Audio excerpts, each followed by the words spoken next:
जय हिंद साथियों, कैसे हैं आप सभी। आशा करते हैं कि प्रचंड एकेडमी के यूट्यूब चैनल पर सभी लोग वीडियो लगातार देख रहे होंगे और आगे भी लाइक, शेयर और सब्सक्राइब कर रहे होंगे। तो साथियों, आज हम पढ़ेंगे महत्वपूर्ण अनुच्छेद के बारे में। कुछ जानकारी है तो कुछ महत्वपूर्ण अनुच्छेद के बारे में पढ़ लेंगे हम। तो साथियों, आज देखेंगे अनुच्छेद 52 से स्टार्ट करते हैं। अनुच्छेद 52 है राष्ट्रपति। अनुच्छेद 52 में राष्ट्रपति का जिक्र है। राष्ट्रपति किस अनुच्छेद में है? तो 52 में राष्ट्रपति का जिक्र है। अनुच्छेद 53 कहता है कि राष्ट्रपति कार्यपालिका का प्रमुख होता है। राष्ट्रपति क्या होता है?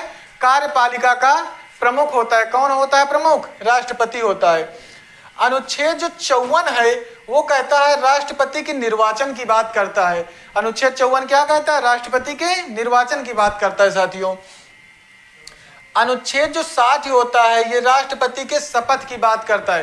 राष्ट्रपति शपथ सर्वोच्च न्यायालय के मुख्य न्यायाधीश के समक्ष शपथ लेना कौन? राष्ट्रपति। किस अनुच्छेद के तहत? अनुच्छेद 60 के तहत। उसके बाद अनुच्छेद 61 आता है महाभियोग। महाभियोग को राष्ट्रपति को हटाया जा सकता है महाभियोग प्रक्रिया द्वारा। अब महाभियोग प्रक्रिया क्या होती है?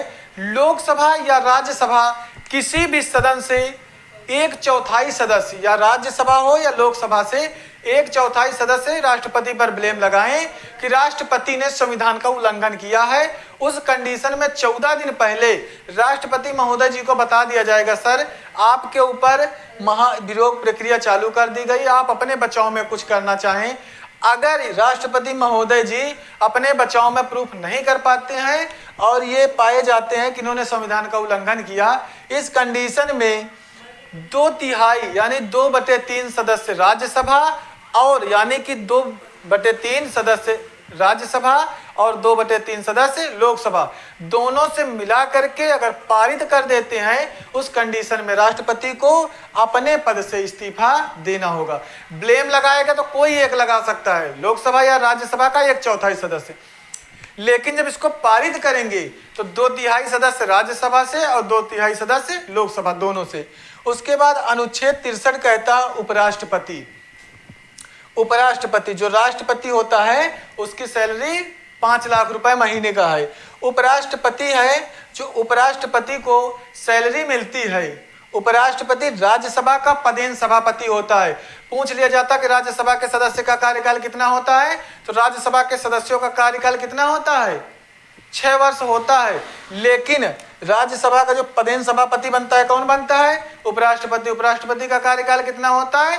5 वर्ष होता है साथियों, उसमें 6 वर्ष मत लगाना। उपराष्ट्रपति को जो सैलरी मिलती है राज्यसभा के पदेन सभापति के रूप में 4 लाख रुपए महीने का मिलती है। उसके बाद अनुच्छेद 64 में कहा गया उपराष्ट्रपति राज्यसभा का पदेन सभापति होता है। उपराष्ट्रपति क्या होता है? अनुच्छेद 64 में बताया गया है कि उपराष्ट्रपति राज्यसभा का पदेन सभापति होता है। अब आगे देखिए, अनुच्छेद 72 में कहा गया राष्ट्रपति को क्षमादान की शक्ति प्राप्त होती है। राष्ट्रपति किसी की सजा को कम या माफ कर सकता है। फांसी की सजा को भी माफ करने का अधिकार किस अनुच्छेद के तहत राष्ट्रपति को मिलता है? अनुच्छेद 52 के तहत। साथियों, अनुच्छेद जो 74 कहता है इसमें मंत्रिपरिषद का उल्लेख है। जो मंत्रिमंडल होता है प्रधानमंत्री का, उसका उल्लेख किस उसमें है? 74 अनुच्छेद में। अनुच्छेद 75 में जिक्र है कि प्रधानमंत्री का।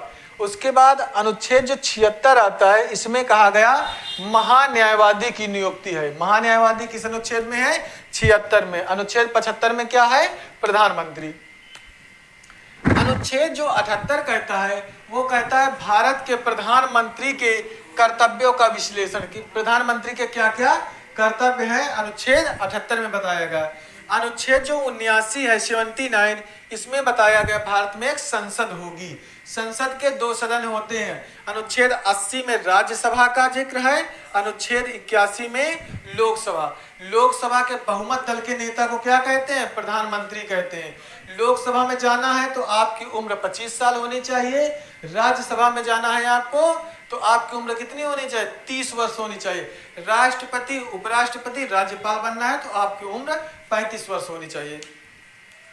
देखो साथियों, माता पिता मेहनत मजदूरी करके आपको पढ़ा रहे हैं तो आपका भी कर्तव्य बनता है कि आप भी पूरी ईमानदारी, पूरी शिद्दत के साथ पढ़िए, क्योंकि मेहनत अगर आपका परिणाम अच्छा आएगा तो बता ही देगा कि आपकी मेहनत क्या थी, नहीं तो मेहनत तो बता ही देते हैं कि परिणाम क्या था। भाई आपका परिणाम ही सब कुछ बताएगा। अगर आप बहुत बेकार परिणाम आए तो वो तो बता ही देगा कि मेहनत आपने कैसे की। अब जब परिणाम बेहतर आएगा तो वो बता देगा कि आपकी मेहनत कितनी बेहतर रही होगी। बेहतर से बेहतर होने की तलाश करें, मिल जाए नदी तो समंदर की तलाश करें, टूट जाते हैं शीशे पत्थर की चोट से, पत्थर टूट जाए से शीशे की तलाश करें।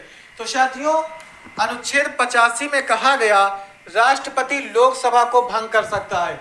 इस कंडीशन में लोकसभा को भंग कर सकता है, चलने की कंडीशन में ना हो, उस कंडीशन में राष्ट्रपति लोकसभा को भंग कर सकता। अनुच्छेद 88 में कहा गया है कि महान्यायवादी संसद के दोनों सदनों में सुनवाई कर सकता है, जा सकता है, सुनवाई कर सकता है, लेकिन सदन में भाग वोट नहीं दे सकता। सदन में भाग लेगा लेकिन वोट नहीं देगा। वोट नहीं देने का अधिकार किस अनुच्छेद में है? 88 में। अनुच्छेद 89 में कहा गया राज्यसभा में सभापति एवं उपसभापति होगा। राज्यसभा में एक सभापति होगा और उपसभापति का जिक्र किस अनुच्छेद में है? तो अनुच्छेद 89 में है। उसके बाद अनुच्छेद आता है 93। अनुच्छेद 93 में कहा गया लोकसभा में एक अध्यक्ष होगा, एक उपाध्यक्ष होगा, एक अध्यक्ष होगा और एक उपाध्यक्ष होगा। जो लोक लेखा समिति और प्राक्कलन समिति बनती है उसके अध्यक्ष की नियुक्ति कौन करता है? लोकसभा अध्यक्ष करता है।